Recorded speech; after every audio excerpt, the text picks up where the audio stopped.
Hello बच्चों, आइए प्रश्न को पढ़ते हैं। हमारा प्रश्न है, एक निर्वात नलिका में एनोड तथा कैथोड के बीच विभवांतर 480 वोल्ट है तथा 10 सेकंड में एनोड पर 3 × 10 के घात 17 इलेक्ट्रॉन टकराते हैं। नलिका का प्रतिरोध क्या है? तो आइए सबसे पहले इस प्रश्न की मुख्य अवधारणा को समझते हैं। तो यहाँ पे लिख लेते हैं मुख्य अवधारणा। मुख्य अवधारणा, बात करें मुख्य अवधारणा की तो यह प्रश्न हमारा किस पर आधारित है? यह प्रश्न हमारा आधारित है वैद्युत धारा। वैद्युत धारा पर तो इस प्रश्न की मुख्य अवधारणा वैद्युत धारा हो जाएगी। आइए वैद्युत धारा के बारे में जान लेते हैं। वैद्युत धारा क्या होता है? किसी भी चालक में प्रति एकांक या प्रति सेकंड में प्रवाहित आवेश को ही क्या कहते हैं? वैद्युत धारा कहते हैं। अगर कोई चालक है, उस चालक के अनुप्रस्थ काट के क्षेत्रफल से प्रति एकांक या मतलब 1 सेकंड में कितना आवेश गुजर रहा है तो उस चालक में प्रवाहित धारा के बराबर होता है। तो अगर हम धारा की बात करें तो धारा को आई से प्रदर्शित करते हैं। आई बराबर होता है आवेश बटे समय। ये हमारा निकल आता है क्या? ये हमारा आ जाता है धारा। और अगर हम कोई प्रतिरोध अगर लें, मान लीजिए ये हमारा एक चालक है और इस चालक के दोनों सिरों पे हमने विभव जोड़ दिया और इसका प्रतिरोध R है और ये B है, तो इसमें जो धारा प्रवाहित होगी वो I होगी। तो यहाँ पर ओम के नियम के अनुसार जो B होता है वो होता है धारा गुणे प्रतिरोध के बराबर। ये ओम ने बताया था कि जो प्रतिरोध में धारा प्रवाहित होगी उसके सिरों के बीच अगर विभवांतर B लगा है तो वो होगा I × R के बराबर। तो आइए प्रश्न की ओर बढ़ते हैं। तो यहाँ पर चलिए अब हम निकालते हैं अपना प्रश्न की ओर बढ़ते हैं और उसमें प्रतिरोध नलिका का निकालते हैं। मान लीजिए कोई नलिका है जिसमें कैथोड है और एनोड है। तो एक सिरे पे हम बना देंगे कैथोड, ये हमारा मान लेंगे कैथोड हो जाएगा जो धनात्मक है, आवेशित है, और यहाँ पे क्या हो जाएगा? एनोड जो ऋणात्मक आवेशित है। तो इलेक्ट्रॉन क्या होगा? यहाँ ऋणात्मक मतलब ये कैथोड है हमारा, कैथोड। तो कैथोड से किधर चलेंगे? ये कैथोड है और ये हमारा क्या है? एनोड है।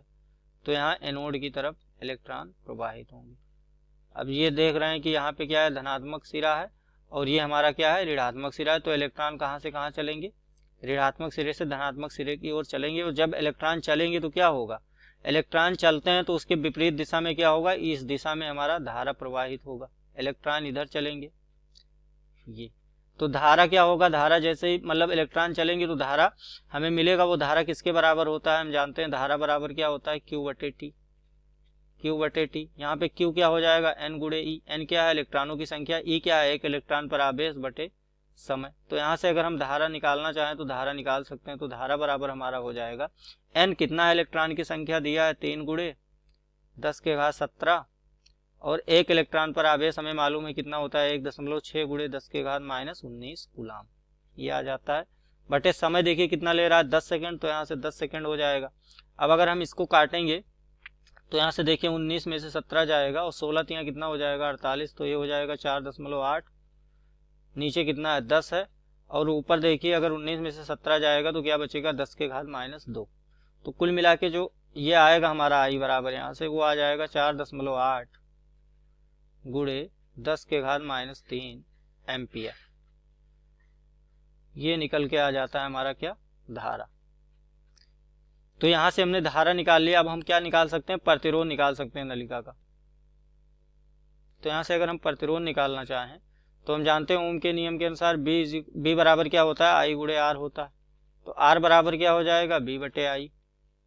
अब B हमें दिया है, कितना दिया है? B हमें दिया है 480 वोल्ट। तो ये हो जाएगा 480। I हमारा कितना है? I है 4.8 × 10 के घात -3। तो ये निकल के आएगा हमारा प्रतिरोध। यहाँ से देखिए 2 0 हो जाएगा, 48 से 48 कट जाएगा और यहाँ से हो जाएगा हमारा 100 ऊपर आ जाएगा और ये 10 के घात ऊपर जाएगा तो कितना हो जाएगा? 10 के घात +3 हो जाएगा। तो कुल मिला के हमारा कितना हो जाएगा प्रतिरोध? जो R है वो हो जाएगा हमारा 100 किलो ओम। तो नलिका का प्रतिरोध कितना आ गया? 100 किलो ओम आ गया। इस तरह से हमने नलिका का प्रतिरोध निकाल लिया। मैं आशा करता हूँ इस प्रश्न का उत्तर आपको समझ में आया होगा। धन्यवाद।